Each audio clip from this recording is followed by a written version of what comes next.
하나님 나라의 백성인 하백 여러분, 하백의 성경 아카데미에 오신 것을 환영합니다.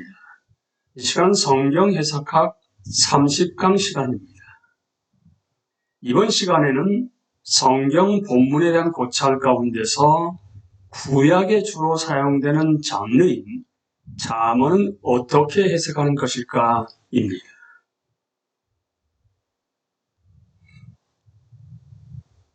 저자인 로버트 플러머의 첫 아이가 출생한 후에 그는 친구로부터 이메일을 받았다고 그럽니다. 그 이메일에서 친구는 잠언 22장 6절 말씀인 마땅히 행할 길을 아이에게 가르치라. 그리하면 늙어도 그것을 떠나지 아니하리라의 약속을 요구하라는 도전을 받았다고 그럽니다. 그런데 이것은 사실상 약속일까요?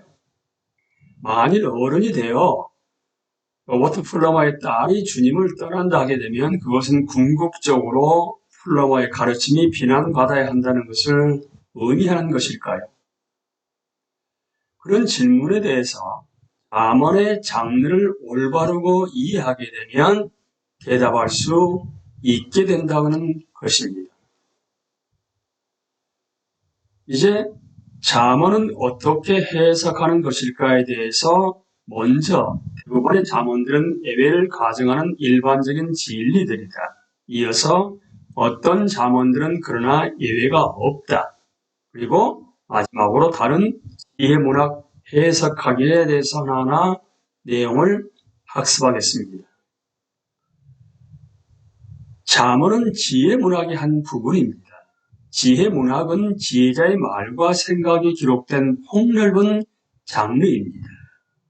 그러니까 그러한 말들은 논쟁의 형태를 띈 욥기, 시적 자기 성찰과 탄식으로 내용이 되어 있는 전도서 또는 삶의 일반적 활동에 대한 날카로운 관찰의 형태를 띠고 있는 잠언.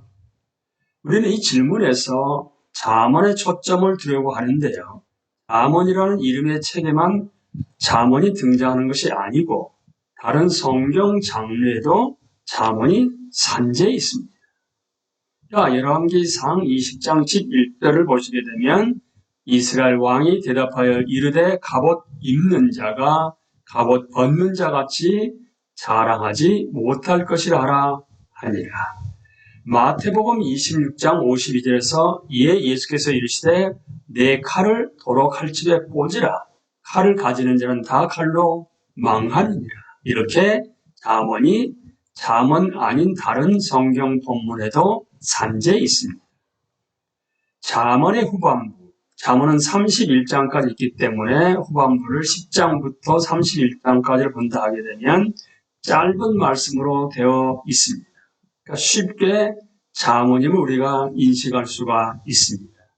하지만 잠언의 처음 9장은 주로 좀 더 긴 대화로 구성되어 있습니다.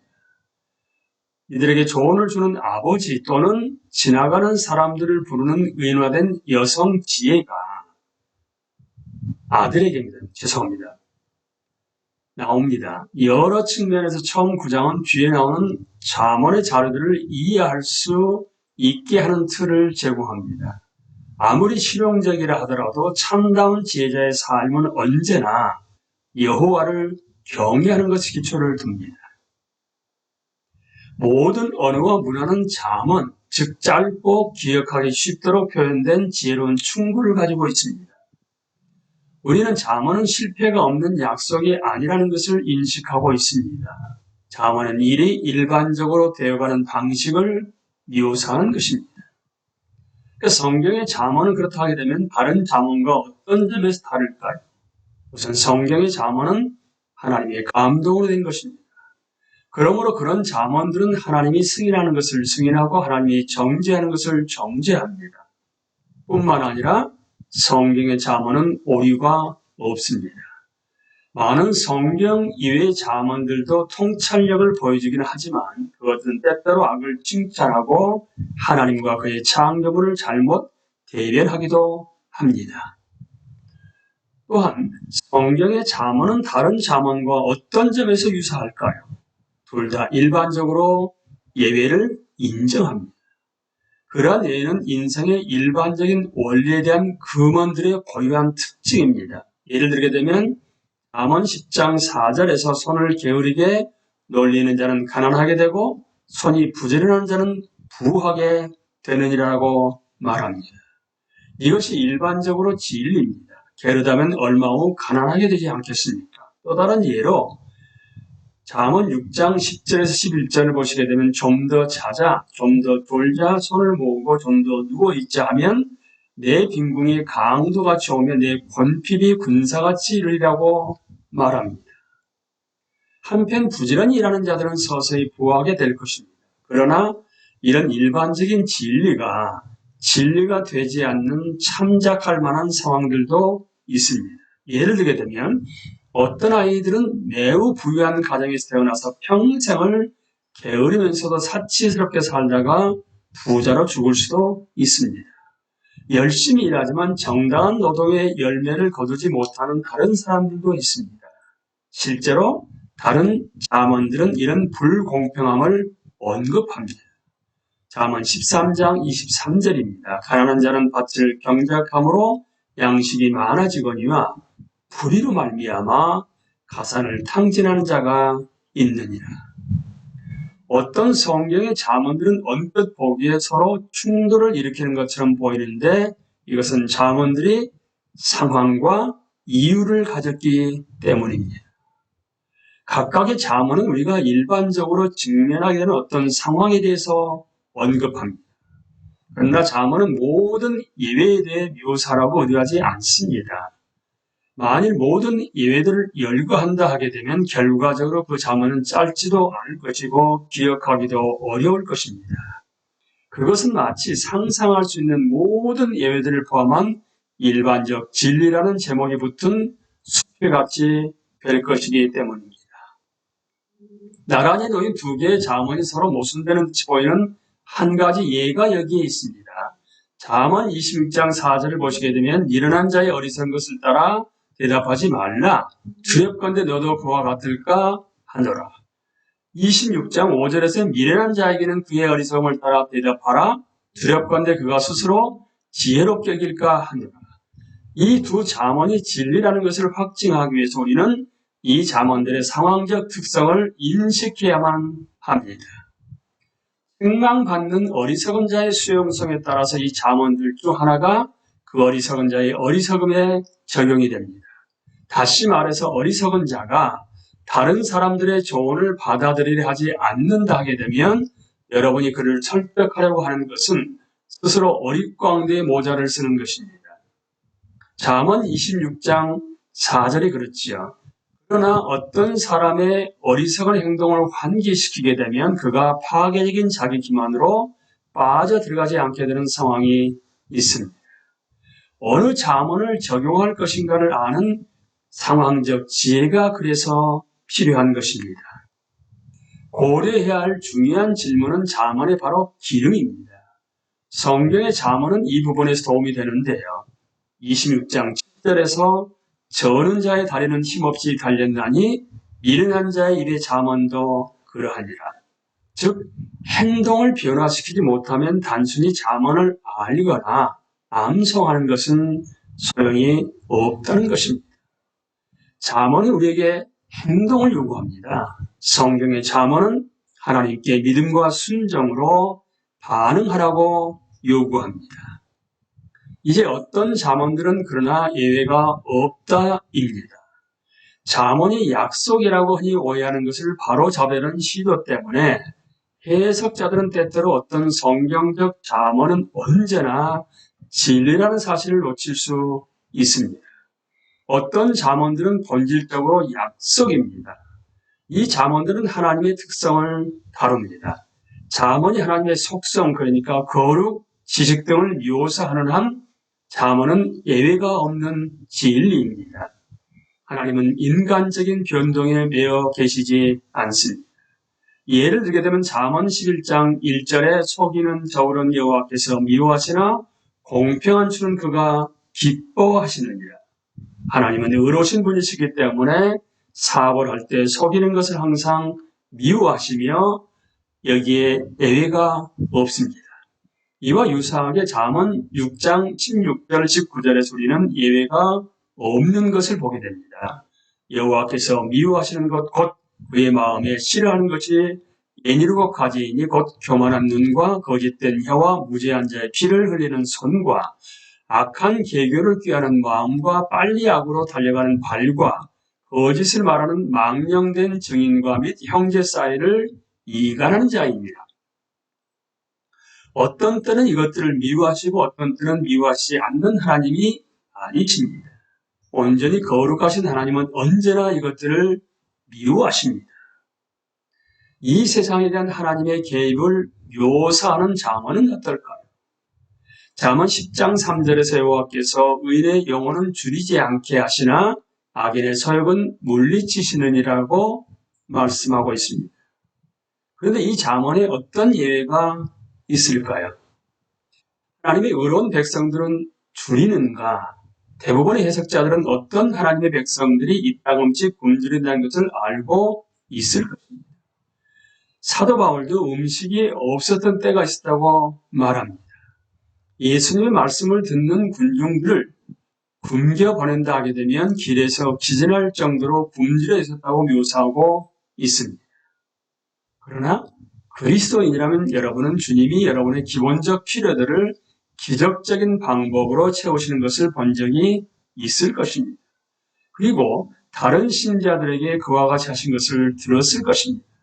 인생을 살아가면서 우리는 하나님이 잠언 10장 3절에 기록된 대로 일반적으로 역사하실 것을 기대합니다. 그러나 하나님이 그렇게 하지 않을 때 우리는 내 능력이 약한 데서 온전하여지리라. 그리고 우리에게 내 은혜가 내게 족하더라고 말씀하십니다. 앞에서 말한 내 능력은 우리의 능력이죠. 그 다음에 뒤에서 빨간색으로 내 은혜는 하나님의 은혜입니다. 또한 주목할 가치가 있는 것은 지혜 문학의 일부분은 이 땅의 짧은 인생을 넘어 하나님의 최종적 개입이라는 정의를 가리킨다는 것입니다. 달리 말하게 되면 하나님의 최종적 결산이 사후에 기다리고 있고 궁극적으로 심판의 날에 하나님은 모든 것을 끝내실 것입니다. 시편 73편은 지혜의 시입니다. 여기서 아삽은 자신의 주위에 있는 불의를 이해하려 애쓰다가 내세에서 해결책을 발견합니다.